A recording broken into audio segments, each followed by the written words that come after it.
6 a.m. Saturday morning. I'm standing in my own driveway in slippers holding my coffee when two police cruisers roll up with lights flashing. My neighbor Denise is on her porch screaming into her phone. "Yes, he's still there. Arrest him. He's been parking illegally for months and you people do nothing." The cops look at me. I look at my truck, parked perfectly in my driveway, on my property that I own.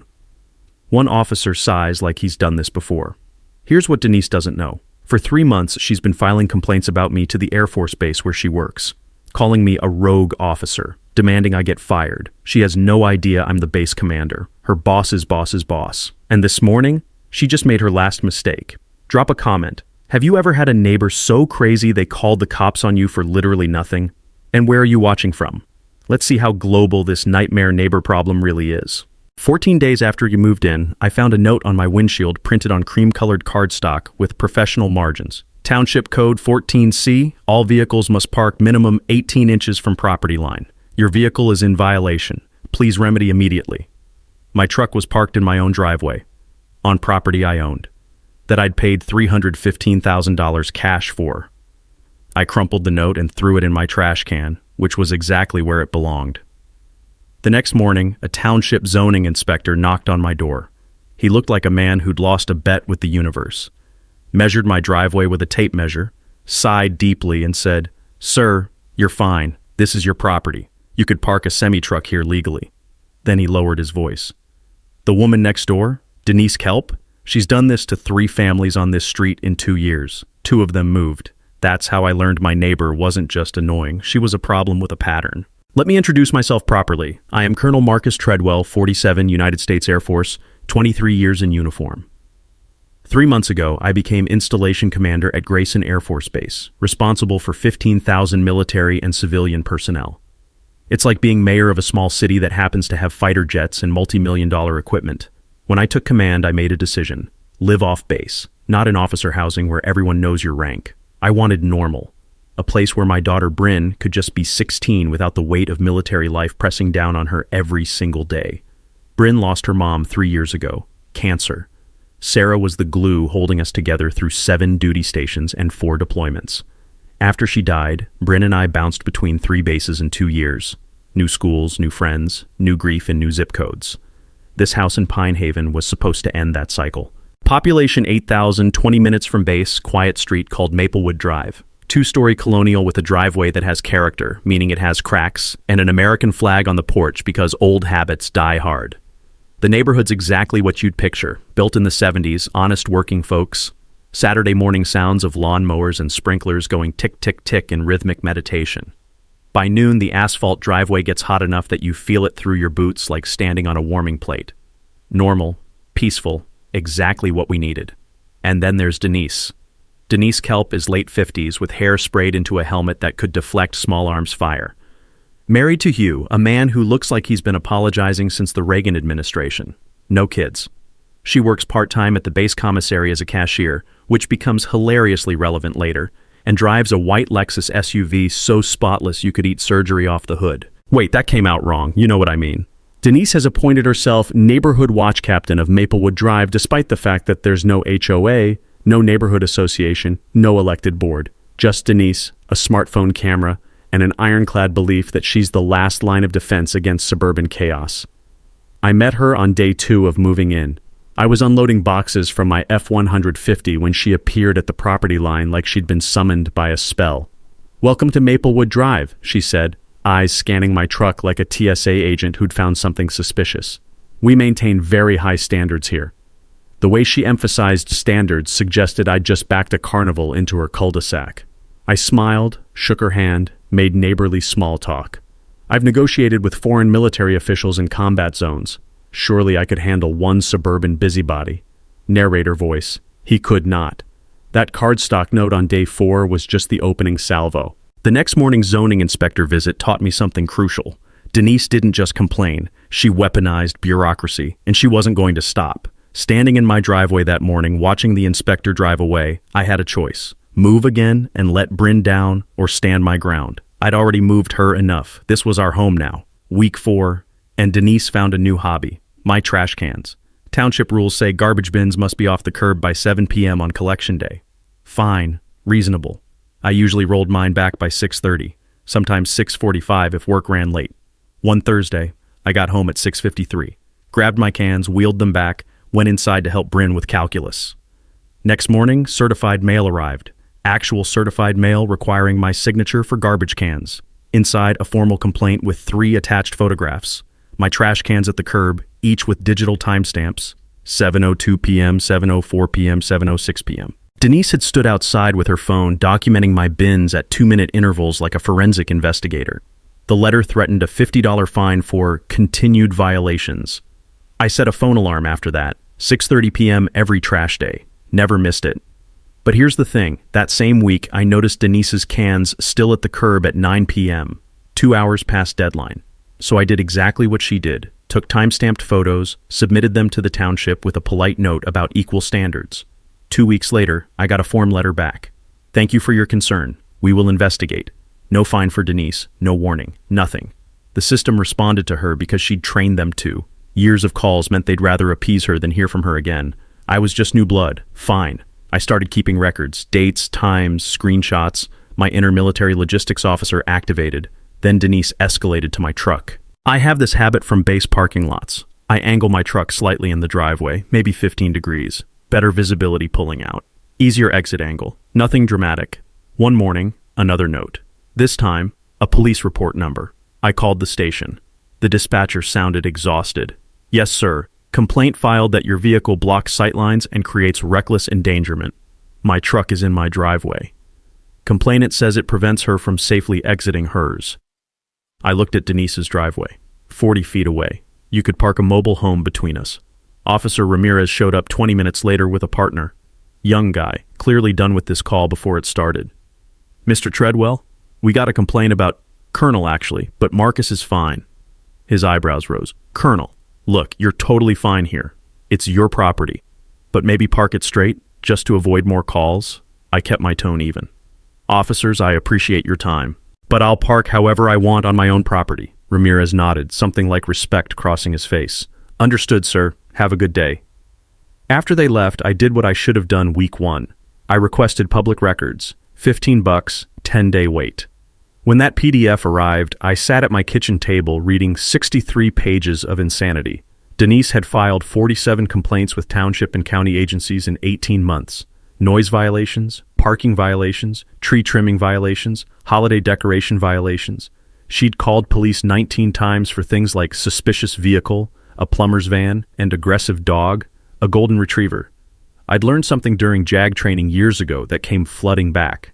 Patterns of false reports aren't just annoying, they're prosecutable.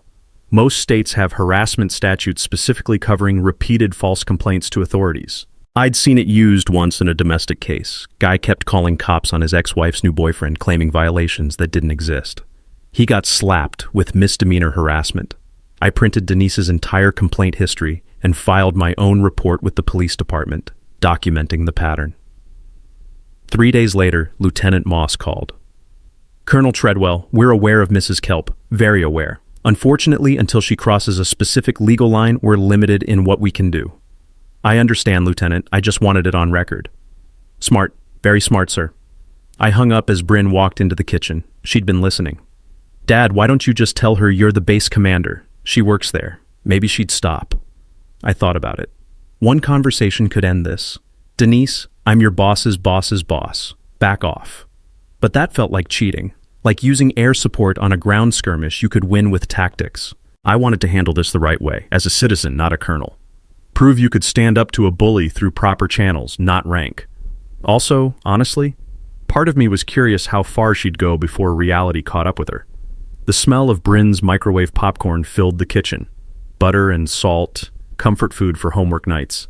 She'll make a mistake eventually, I told my daughter. They always do. Bryn crunched a kernel. Mom used to say that, about bullies. Your mom was usually right. Turned out, so was I. Week 6 brought Bryn's 16th birthday party. Nothing crazy. 8 friends, pizza, cake, music at reasonable volume. By 8:45 p.m., parents were picking up kids, and Bryn was hugging her friends goodbye with that smile I hadn't seen since before Sarah died. I cleaned up alone in the kitchen, feeling like maybe I'd gotten one thing right as a single dad. Next morning, I walked outside and stopped dead. An orange traffic cone sat at the end of my driveway. Laminated note attached. By order of Neighborhood Safety Committee, driveway access restricted during street events. Cone must remain in place until further notice. There was no street event. There was no Neighborhood Safety Committee. Denise had manufactured both from thin air. I picked up the cone, plastic, hollow, surprisingly light, and carried it to my garage. Went inside to brew coffee. 10 minutes later, police cruisers, again. Officer Ramirez climbed out looking like a man who'd lost faith in humanity. Colonel, Mrs. Kelp called about tampering with safety equipment. That cone was blocking my driveway, my property. I know, sir. He glanced at his partner, Officer Hendricks, mid-50s, the kind of cop who'd seen everything twice. We're getting 2-3 calls a week from her. We have to respond by policy, but... Hendricks stepped close, pulled a business card from his pocket, scribbled on the back with a blue pen, handed it to me without a word. I looked down. 3 letters, CYA. Cover your ass, the universal law enforcement advice. Document everything, Hendricks said quietly. Photos, timestamps, witnesses. You're going to need it. After they left, I made a decision. File a formal harassment complaint. Not against the officers, they were just doing their jobs, but against Denise herself. Pattern of behavior, abuse of emergency services, all documented. I'd remembered something from years back at the Pentagon. A JAG officer presenting on nuisance litigation mentioned that some jurisdictions had policies for chronic complainers, people who abuse 911 or non-emergency lines with repeated false reports. You could flag them, require written complaints instead of calls, even levy fines. When I'd looked it up after the trash can photos, I'd found our county had exactly that statute, just rarely enforced. When Lieutenant Moss called me back, I asked him about it. Colonel, we've been trying to build that case for months. Problem is, it needs supervisor approval and solid documentation. But with your formal complaint added to the file, he paused. We might finally have enough. Whatever helps, Lieutenant. One more thing, sir, get cameras. I have a feeling this escalates before it ends. Smart man. I ordered 2 Nest cameras that afternoon, installed them that weekend with Bryn holding the ladder, her hands steady on the aluminum. Then Denise went political. Garrett, the electrician, knocked on my door Tuesday evening. Marcus, you need to know, Denise filed a petition with Township Council. She wants a parking enforcement zone for our street. Meaning what? Meaning everyone needs to buy permits to park on their own property. $120 per vehicle per year. She's got 3 signatures on her petition. 2 of them are her cousins who don't even live here. The Township Council met every second Thursday. I showed up in jeans and a flannel shirt, just another taxpayer with concerns. The meeting room reeked of burnt coffee and industrial floor cleaner. 30 people scattered across folding chairs that screeched against linoleum every time someone moved. Fluorescent lights hummed overhead like dying insects. Denise stood at the podium with a PowerPoint presentation, actually used a laser pointer. Slide after slide showed my truck parked in my driveway from different angles, different times of day, like surveillance footage from a stakeout. This vehicle, she announced, voice trembling with manufactured urgency, creates ongoing safety hazards, blocks neighborhood sightlines, and directly contributes to declining property values. Councilwoman LaTanya Brooks, African-American, 50s, with the posture of someone who'd spent decades not taking anyone's nonsense, leaned forward. And Mrs. Kelp, is this vehicle parked on public street or private property? Denise faltered. Technically private, but the impact on private property, so the owner can legally park there. Yes, but thank you. Brooks smiled without warmth. I'm tabling this petition. Insufficient evidence of public safety impact. Next item. Denise's face went red. But you didn't even... The council had already moved on. Outside afterward, Brooks found me by my truck. You're Colonel Treadwell? I nodded. Yes, ma'am. Sergeant Major Brooks, retired Army, 22 years logistics. Her grin was pure mischief. Does she know who you are? No, ma'am. Brooks laughed. The kind of laugh that comes from watching karma tee itself up. She works at your commissary, doesn't she? DOD civilian employee? That's correct. Just so you know, conduct standards apply off-duty, especially harassment of command personnel. She handed me her card. Call if you need backup. We vets stick together. I sat in my truck afterward, engine idling, watching Denise speed away in her Lexus. She'd just wasted an hour of elected officials' time presenting a slideshow about my legally parked vehicle. She was building my case for me, one insane act at a time. Saturday morning, 0600. I stood in my driveway holding coffee, Colombian dark roast, strong enough to raise the dead. When police cruisers rolled up with lights painting my house red and blue, this was it. The moment from the beginning. Denise burst from her house in a bathrobe that had seen 3 presidents, phone still pressed to her ear. Yes, he's right there. He's been parking illegally for months. Officer Ramirez climbed out, shoulders already slumping. He'd been here so many times he probably knew my coffee preference by now. Ma'am, what's the emergency? That vehicle. Denise jabbed her finger at my truck like it was radioactive. Emergency access violation. What if firefighters need through? What about ambulances? Ramirez studied my truck, parked perfectly in my driveway, then the street, 40 feet wide, empty, clear in all directions. Ma'am, this is private property. Nothing's blocked. Fire code, safety regulations. He's military. Doesn't he have higher standards? Her voice pitched upward. I'll call the base. I'll report him. That's when Ramirez's patience died. Ma'am, I'm issuing a warning for misuse of 911. This is not an emergency. You've filed 47 complaints in 18 months. Most were unfounded. Denise's face went eggplant purple. You should arrest him. Ma'am, continued false reports will result in criminal charges. Understand? She sputtered, spun, stormed inside. The door slam rattled windows 3 houses down. After the cruisers left, I checked my phone. Email from base security timestamped 0545. Sir, civilian called front gate demanding to speak with whoever's in charge about rogue officer at your address. When told to file written complaint, became verbally abusive and disconnected. Gate flagged the call. I stared at that email. My coffee had gone cold. Denise had called my base to get me fired. Still didn't know I was the commander. I forwarded it to Lieutenant Colonel Pratt with a note. Neighbor situation. Will handle. Pratt replied instantly, Sir, is this the trash can lady? Affirmative. Permission to laugh? Granted. That afternoon, I pulled property records. Denise and Hugh bought their house in 2010 for $340. Market value now, maybe $330. I'd paid $315 for mine. Market downturn, needed work. Probably worth $320 after repairs.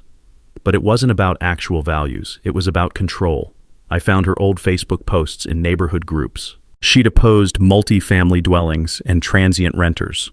Fought against a group home for disabled adults 2 blocks over. Always the same language. Property values, neighborhood character, maintaining standards. Translation, keep out anyone different. Garrett knocked on my door that evening while I mounted my second security camera. Marcus, heads up. Denise asked if your truck's a commercial vehicle. She's hunting for zoning violations. It's personal registration. I know, I told her. He paused, uncomfortable. After the Nguyen's left, Denise told my wife we needed to keep the streets stable. That exact word, stable. The Nguyens were Vietnamese. He didn't finish. He didn't need to. I'm black. Sarah was white. Bryn's mixed. And Denise wanted a neighborhood that looked like a 1950s commercial. Appreciate the heads up, Garrett. 6 families will testify for you whenever you need us. After dark, I sat on the porch. The sky bled orange and purple. Someone 3 houses down had a charcoal grill going. The smell of lighter fluid and smoking meat drifted on the breeze. Bryn pushed through the screen door, sat beside me. You okay, Dad? Yeah. One phone call ends this. Just tell her who you are. I could. Denise, I'm Colonel Treadwell, base commander. You work for me. Stop. Game over in 10 seconds. But that wasn't justice. That was just rank. Raw power shutting down a problem instead of actually solving it. I want her to face consequences for her actions, not because I outrank her. Bryn leaned against my shoulder. She still fit there, barely, growing up too fast. Mom would have said the same thing. Your mom was wiser than me. Impossible. She was quiet for a moment. What if she hurts us first, before consequences catch up? Valid question. Smart kid. Then we adapt, but we do this right. The stars came out one by one. Crickets started their evening concert, that rhythmic chirping that sounds like summer itself. The security camera's infrared LED blinked red in the darkness. I'd give Denise rope, let her escalate, document everything with my new cameras, my complaint logs, my growing file of evidence. Eventually, people who can't control themselves make mistakes. And Denise? She was sprinting toward hers. 3 days later, I got a certified letter that proved me right. It was from an attorney. Denise had just brought lawyers into a fight with someone who had an entire Judge Advocate General's office at his disposal. Amateur move. The certified letter arrived on a Tuesday. Thick envelope, law firm letterhead. The kind designed to scare people who don't know better. 3 pages of legal threats printed on paper stock so heavy it felt expensive just to hold. The letter alleged ongoing harassment, intimidation, and intentional property devaluation against Denise Kelp. Demanded I park only in my garage, pay $5,000 for emotional distress, and sign an agreement limiting outdoor activity after 7 p.m. The final line was chef's kiss. Failure to comply will result in escalation to your military chain of command and local media. I read it twice at my kitchen table, the morning sun streaming through the window, coffee steam curling into my face, and laughed out loud. Bryn glanced up from calculus homework. Dad? Denise hired a lawyer? Is that bad? Honey, she brought a lawyer to a fight with someone who has an entire Judge Advocate General's office on speed dial. I called Captain Diane Ortiz, base JAG. 34, Yale Law, chose military service over corporate 7 figures. Sir, personal or official? Personal. Neighbor situation, but it just got interesting. I scanned the letter, emailed it. 60 seconds later, she snorted into the phone. Sir, this is legally nonsense, borderline frivolous. Want me to write a response that makes her attorney regret law school? Not yet. I want to see her full hand first. Smart. This letter gives you countersuit grounds whenever you want them. I hung up and did something I should have done week 1. Filed a FOIA request on myself through the Inspector General office. People don't realize how powerful FOIA is. Any citizen can request government documents for just the processing fee, usually $15 to $30. Military members requesting their own records, often free, always fast. I submitted mine Tuesday afternoon. Thursday morning, 43 pages landed in my inbox. I sat at my kitchen table reading, and my coffee went cold halfway through.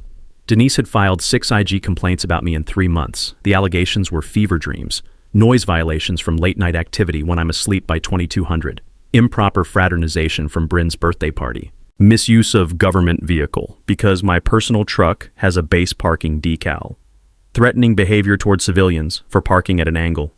Every complaint investigated, every single one dismissed as unfounded. But each investigation burned hours, interviews, statements, reports. Hundreds of man-hours wasted because Denise was mad about a truck. Then I pulled her employment file. As installation commander, I have access to civilian personnel records when there's cause. Denise Kelp, GS4, commissary cashier, hired 2019, multiple customer complaints, 2 written warnings for inappropriate comments to patrons.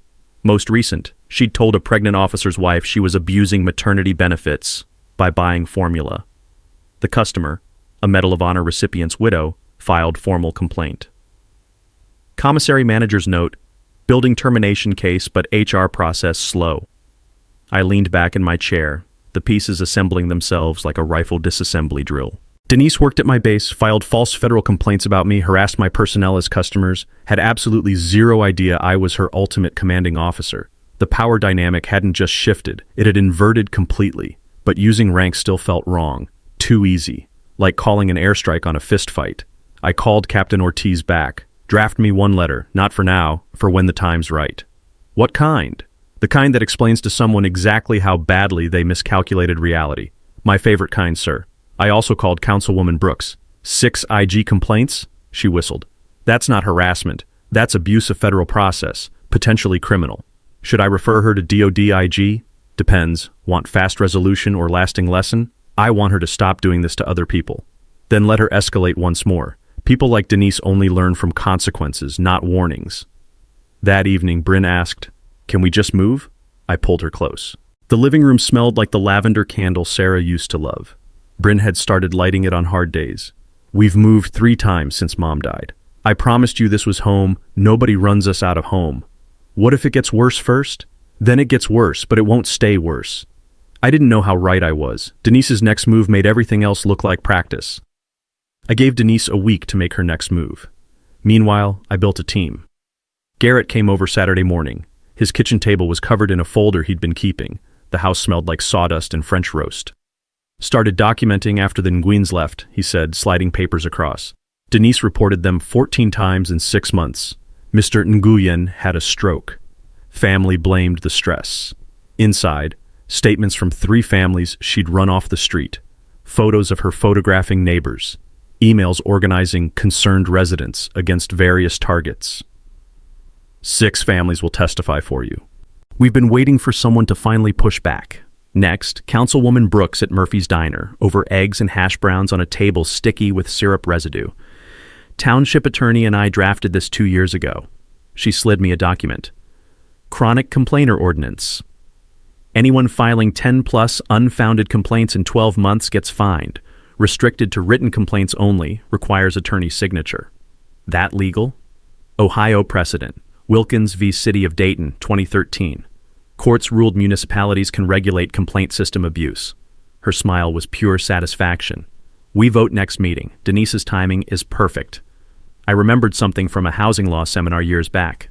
The instructor had mentioned these ordinances were spreading to combat weaponized complaints in HOA disputes.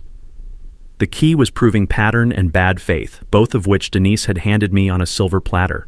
Captain Ortiz met me at Base Legal, surrounded by case law printouts flagged with neon sticky notes. Sir, false IG complaints aren't just unethical. Title 18, Section 1001, false statements to federal agencies. 5 years federal prison, $250 fine. I'm not prosecuting her, Captain. I know, but she should know you could. She handed me a draft letter, 3 pages of legal precision. This explains every violation, cites the criminal statute, offers one chance to stop. It's educational. I read it. Devastating and airtight. Perfect. Hold it until I say go. Chief Mendez brought Denise's employment file to my office. Official channels, documented meeting. 14 customer complaints, sir. She questioned a deployment spouse about how she could afford her groceries. We're building termination case, but civilian HR is glacial. Keep building it properly, Chief. I may add fuel to that fire soon. That evening, I laid out the strategy for Bryn over pepperoni pizza. 4-prong approach, I said, using the pizza box as a whiteboard with a Sharpie. Bryn laughed. First real laugh I'd heard from her in weeks. Prong 1, restraining order, county court, civil harassment petition. I've got 47 police calls, 6 false IG complaints, attorney threats, pattern of conduct. Bryn folded her pizza slice lengthwise. Sarah's method, keeps the cheese from sliding. Will that actually stop her? Makes contact illegal. Violation means jail time. Prong 2, township ordinance passes, applies retroactively. Denise gets fined and complaint restricted. Prong 3, I file IG complaint against her. DOD investigates her for abusing the system. Flips the script. Prong 4, commissary terminates her based on legitimate customer complaints. Separate track, proper process.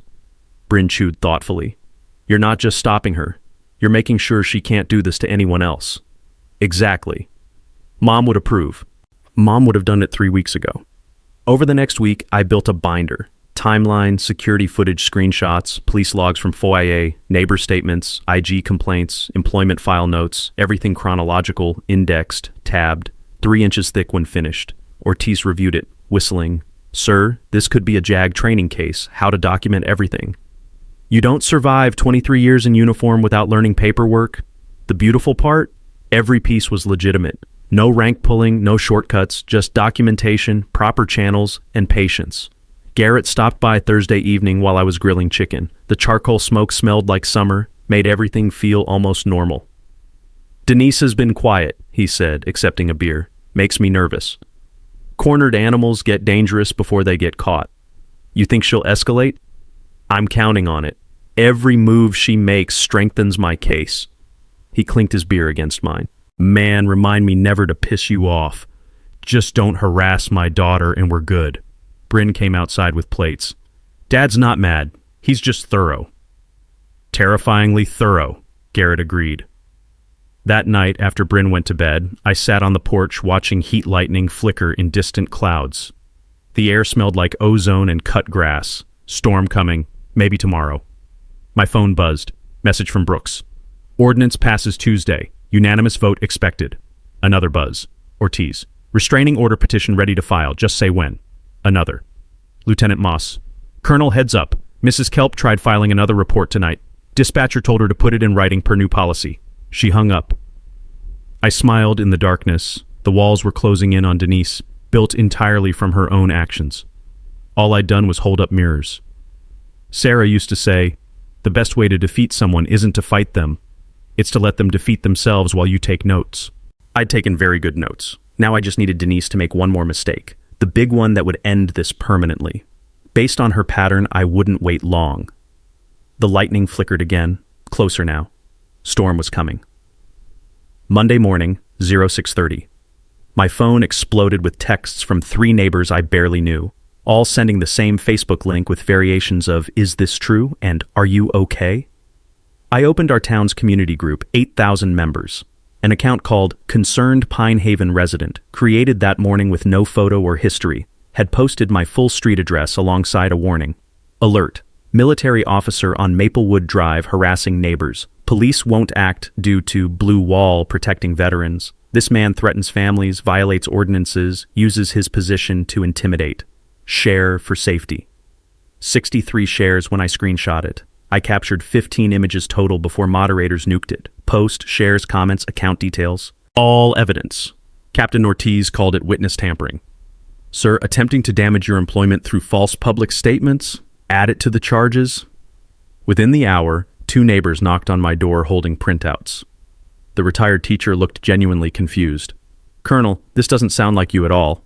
I showed them my police call logs, Denise's 47 false reports. Their confusion turned to fury. "She did this exact thing to the Nguyens 3 years ago," the teacher said. "Same lies, different fake account. They moved because of it. Will you write a statement?" Today. That afternoon brought a new letter. Maplewood Drive Homeowners Association. Annual dues notice. $500 owed. Failure to pay results in property lien. Professional letterhead, formal language. But the return address was a UPS store box, and the board members listed didn't exist. I'd researched every resident weeks ago. Garrett saw it on my counter that evening and laughed. "That's Hugh's UPS box, number 247. I ship from there all the time." Creating fake HOA letters isn't just sleazy. It's federal mail fraud. Denise had just handed me another felony to document. I called the postal inspector. He sounded genuinely pleased. "Impersonating an HOA for extortion? We love these cases. We'll surveil that mailbox." 2 mornings later, I walked outside at dawn to find all 4 tires slashed. Deep, angry cuts. A keyed scratch ran the length of my driver's side door. Someone had taken their time with this. My security cameras caught everything. 0 to 15 hours. Hooded figure in dark clothes. 4 minutes of methodical destruction. The gait was wrong for Denise. Taller, heavier, moved like Hugh. Officers Ramirez and Hendricks arrived as the sun came up, turning everything cold and gray. The air smelled like frost and metal. We reviewed the footage on my phone in the driveway. "Can't ID the face," Ramirez said, "but we'll verify their whereabouts." They knocked next door at 7 sharp. I watched from my porch, coffee warming my frozen hands. Hugh answered, looking like he'd already lost. Denise pushed past in her bathrobe. Her voice carried across 40 feet. "We were both asleep together," Hendricks wrote in his notebook, probably noting how you can't confirm mutual sleep unless you're awake to observe it. Another question from Ramirez. Denise, louder. "I already told you we were sleeping. How many times?" The officers returned. "Colonel, can't arrest on gait analysis alone. But their alibi statements contain significant contradictions, all documented." "Understood. Insurance will cover it. $800 deductible. New tires by noon. I could absorb it." Denise was absorbing felonies. Bryn came outside after the tow truck left. School was canceled for teacher workday, so she'd slept through everything. She stared at the chalk outline where I'd photographed the scratch. "Dad, this is scary." "I know, sweetheart. When does it stop?" 3 days. Restraining order hearing. She just added vandalism and mail fraud to the evidence pile. What if she does something worse? Real fear in her voice, the kind that made me question everything. Then we adapt, but she's making mistakes faster than I can document them. That afternoon, my desk phone rang. Base security. "Sir, civilian at front gate demanding to speak to commanding officer about a corrupt officer. She's getting very loud." "Who is it?" "Denise Kelp, sir. Your neighbor." I almost laughed. "Transfer her to Lieutenant Colonel Pratt at command post." "Sir?" "He'll handle it. Tell him it's my neighbor situation." 10 minutes later, Pratt called back, barely containing laughter. "Sir, that was the most entertaining gate call of my career." She ranted for 10 minutes about a rogue officer who needs court-martial. When I asked his name, she didn't know, just his address. "What'd you say?" "That I'd inform the appropriate commander." He was grinning through the phone. "She has absolutely no idea you're the commander." "Keep it that way." "Sir, she's completely unhinged. She's desperate. That's when fatal mistakes happen." I added the gate security report to my evidence file. Denise had now harassed federal installation personnel and attempted to abuse military command structure, both documentable offenses for a DoD civilian employee. The restraining order hearing was 72 hours away. My evidence binder sat on my desk, 4 inches thick with timeline, photos, police logs, witness statements, federal complaints, employment records, security footage. Denise had built every piece of it herself. I'd simply taken notes while she tied knot after knot in her own rope. That evening, Bryn and I sat on the porch as twilight settled in. The air smelled like distant rain and someone's charcoal grill. Lightning bugs blinked in the gathering darkness, first ones of the season. 3 more days, I told her. Then it's over? Then she learns what consequences actually look like. Thunder rumbled somewhere distant. The storm was coming right on schedule. The day before the hearing, Denise crossed a line I didn't know existed. 10 a.m. knock. Woman in business casual, worn leather folder, tablet in hand. Colonel Treadwell? Kim Brennan, Child Protective Services? We received a report about your daughter, Bryn. Everything went cold. What kind of report? Anonymous call alleging neglect, unsafe conditions, unstable veteran parent creating dangerous environment. She looked apologetic. I can tell this is probably false, but I'm required to investigate. I stepped aside. See whatever you need.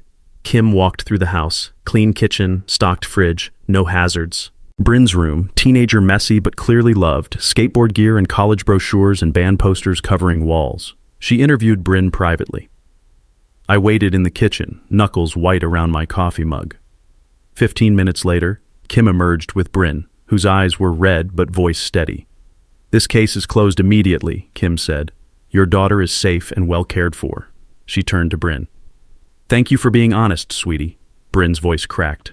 My dad is the best person I know. Mrs. Kelp hates us. This is just another lie. Kim handed me her card. Sir, I'm noting this as clearly retaliatory. False CPS reports are criminal in this state. Felony if malicious. I'll testify if needed. After she left, I held Bryn while she cried angry tears. She tried to take me away from you, Dad. She can't. She failed. But my restraint evaporated. Harass me? Fine. Vandalize property? Charges filed? Weaponize child welfare against my daughter? The gloves came off? Aim. I called Captain Ortiz. Add everything to the court filing, no mercy. Sir, what happened? False CPS report targeting Bryn. Her voice went ice cold. She's going to regret this, sir. That afternoon, Denise's attorney received our petition. 83 pages, indexed, tabbed like a military ops order. Garrett heard through the paralegal grapevine that Feldman called Denise immediately. Mrs. Kelp, you need to settle. His evidence is devastating. Denise's response, he's bluffing. He's just a soldier. Feldman, ma'am, he has military lawyers. Take this seriously. Instead, Denise filed her own restraining order against me. Her allegations, I threatened her with military connections, parked in intimidating manner, recruited neighbors for coordinated harassment campaign. Zero evidence. No photos, no witnesses, nothing. 3 pages of paranoid accusations with no support. Both hearings scheduled same session, tomorrow morning. Garrett rallied the neighborhood.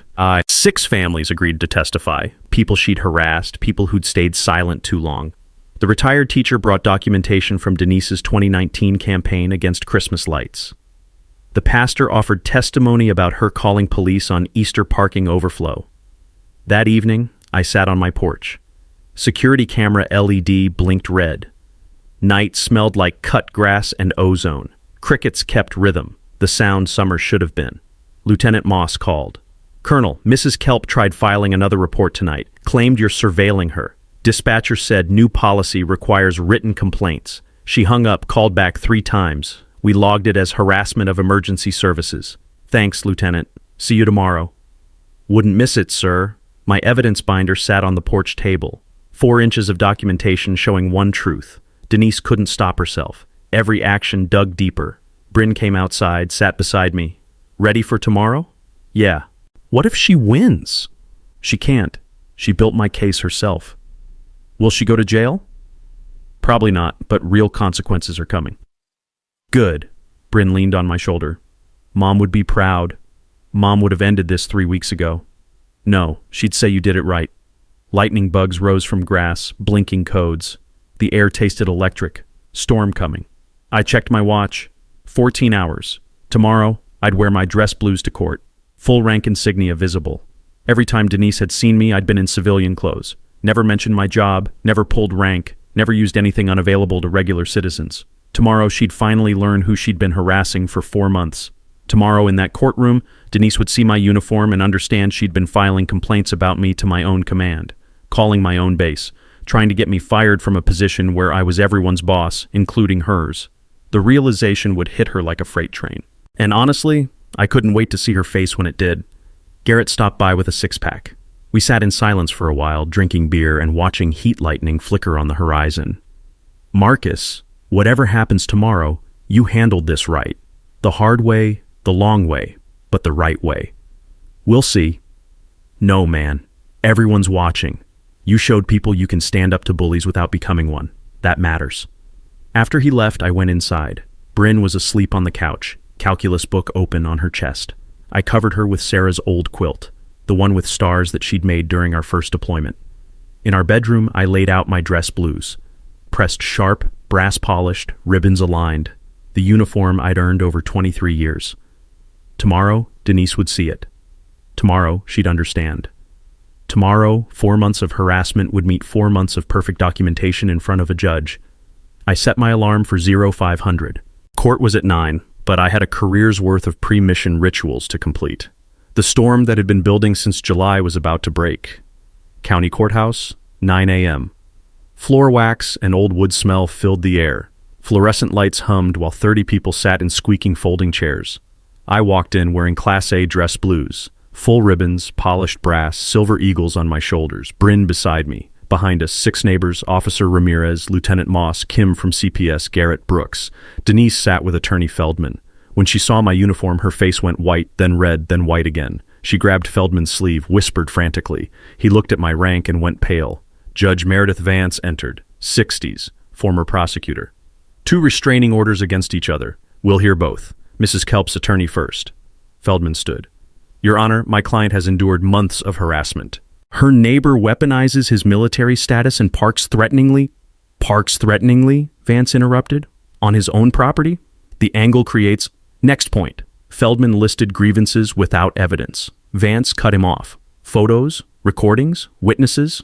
Potential witnesses were intimidated. So no. Colonel Treadwell? I stood. Your Honor, I'm Colonel Marcus Treadwell, installation commander at Grayson Air Force Base. Mrs. Kelp has harassed me and my daughter for 4 months. 47 false police reports, 6 fraudulent inspector general complaints, mail fraud, vandalism, doxing, and yesterday a false CPS report. I handed over my binder. 83 pages. Timeline, photos, police logs, witness statements, security footage. Vance read for 2 minutes, eyebrows climbing. Mrs. Kelp, 47 police calls. Denise jumped up. He violates codes constantly. Sit until addressed. Denise sat. Officer Ramirez? He stood. Your Honor, we responded 2 to 3 times weekly for 18 months. 90% unfounded. 3 warnings issued for misuse of emergency services. Mrs. Kelp, did you file 6 Inspector General complaints about Colonel Treadwell? Yes, but someone had to. Were you aware he's the installation commander at the base where you work? Silence. Denise's mouth opened, closed. He's the commander? Your ultimate supervisor. You filed complaints to his own command without checking basic facts. Vance turned pages. Did you file a false CPS report? I had concerns. Miss Brennan? Kim stood. Your Honor, clearly retaliatory.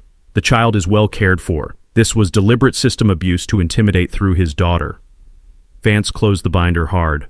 I'm granting Colonel Treadwell's restraining order. Mrs. Kelp, no contact with him or his daughter. Stay 100 yards from his property. No complaints without court approval. Violation means arrest. That's unfair. Denying your petition with prejudice. You're the aggressor. Denise stood, voice rising. This is because he's military. Sit or I'll hold you in contempt. He set me up. He didn't tell me. Vance's gavel cracked. He documented your behavior. You made choices for 4 months. He used proper civilian channels instead of abusing military authority. You should have shown similar judgment. She looked at the DA. Referring for criminal charges, false reports, mail fraud, false CPS report, harassment. Notify U.S. Attorney about federal charges for IG abuse. To Denise. Your employment is between you and your employer. Colonel will be reviewed per DOD regulations, Your Honor. Everyone understood. Termination. Denise sobbed. I didn't know. I looked at her. You didn't ask. You assumed. 47 false accusations without checking facts, and you targeted my daughter. That's unforgivable. Adjourned, Vance said. Outside, a reporter approached. "Colonel, comment? Stand up to bullies through proper channels, justice works." Bryn grabbed my hand. "Is it over?" "Yes, sweetheart." Ramirez nodded respect as he passed. Moss stopped. "That documentation was masterclass, Colonel." Brooks approached. "6 families want to know how to fight their harassers. You taught this town something." We walked to my truck. New tires, repaired scratch. I'd parked at an angle, because I could. Bryn climbed in. "Mom would be proud. She'd say I took too long." "No, she'd say you did it right."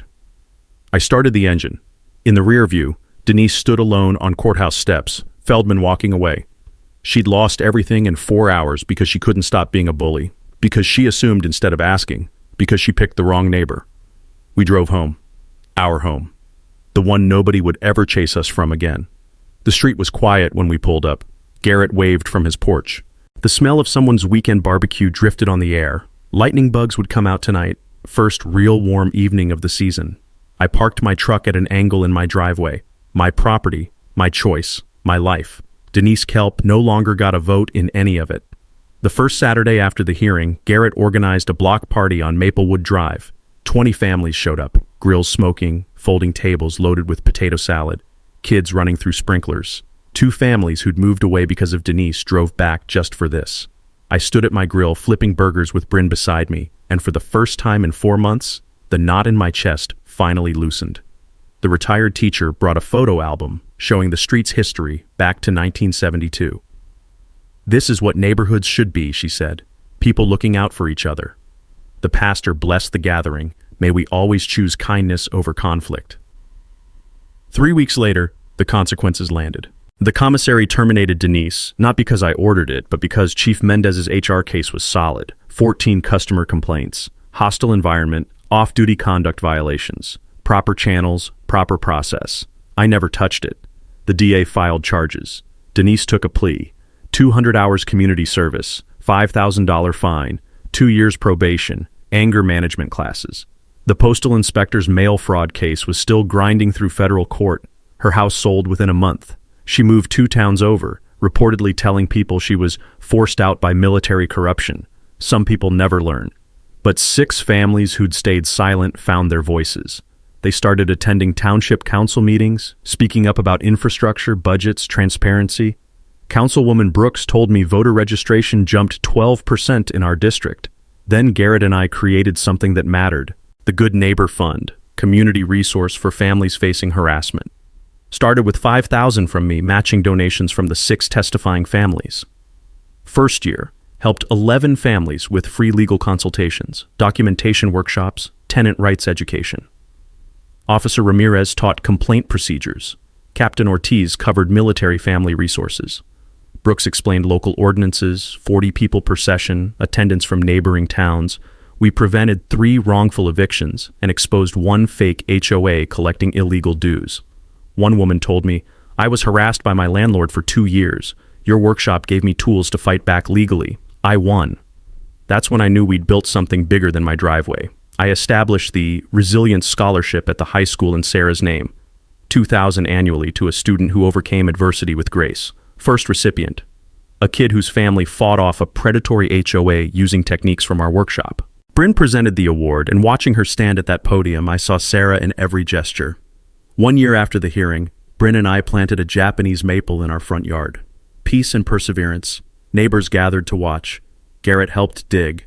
We placed a stone at the base, in memory of those who stood up, in hope for those who will. As I tamped soil around roots, Bryn asked, "Do you think Mrs. Kelp ever understood what she did wrong?" "Probably not, sweetheart. Some people can't see past their own anger. That's sad." "It is, but we can only control how we respond." The trees' leaves rustled. Evening air smelled like fresh earth and charcoal smoke. Lightning bugs started their dance, blinking in the twilight. My phone buzzed, base message. "Sir, contractor refusing to pay 6 workers, including retired sergeant major. Situation escalating. Need guidance." Bryn saw my expression. Someone else in trouble? Contractor trying to stiff a sergeant major's crew. She grinned, Sarah's grin, mischievous. "Are you about to ruin someone's day?" "Only if they deserve it," Garrett laughed. "You're a magnet for people who need attitude adjustments." Brooks raised her iced tea. "To Colonel Treadwell, proving standing up to bullies the right way actually works. Everyone raised drinks. I felt my face warm. To all of us, I corrected. Nobody fights alone. The sun set, painting sky orange and purple. I stood in my driveway, the driveway that started everything, and looked at what we'd built. Not just peace for my family, but a system helping others. Justice for one case, resources for dozens more. Bryn leaned against my shoulder. We did good, Dad. We did. Mom would say great. She'd probably be right. Streetlights came on, casting warm yellow pools. Someone played music at reasonable volume. Kids laughed in backyards, a dozen dinners cooking, smells mixing on the breeze. This was what I wanted when I bought this house, this moment, this peace, and nobody would ever take it away again. I looked at that contractor message again. Time to teach someone else about consequences. But first, I need to hear from you. Have you dealt with a nightmare neighbor or toxic HOA? Drop your story in the comments. Let's help others know they're not alone and they can fight back legally. And if you want to hear how that Sergeant Major and I handled a contractor who thought he could stiff military workers, involving a bulldozer and a very uncomfortable city council meeting, hit subscribe. Justice stories every week. Because the truth is, when you stand up the right way, document everything and refuse to back down, justice actually works. The underdog doesn't always have to lose. See you next time.